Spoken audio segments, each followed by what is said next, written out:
So now let's look at a bow that I think is really great.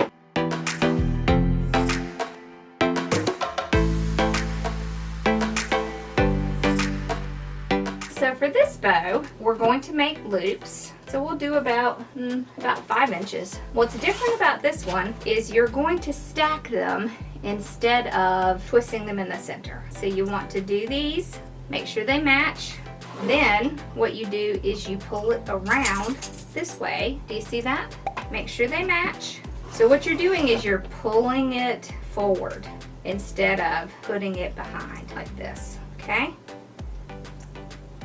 So you just keep doing this until you get the number of loops that you want. You just keep holding it. You can hold it in between your thumb and forefinger here. That helps sometimes if you have pain in your hands. So what you're doing is you're taking it, you're looping it over, and you're sticking it in your hand like that. So we'll do one more. So just loop it over, hold it in your hand,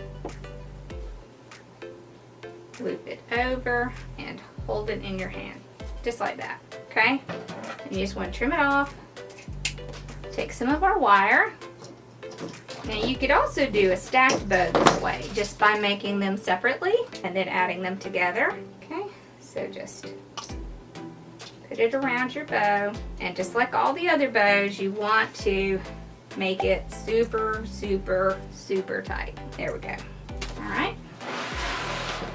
We'll stick it on here, and you can see it looks the same as when you're twisting it.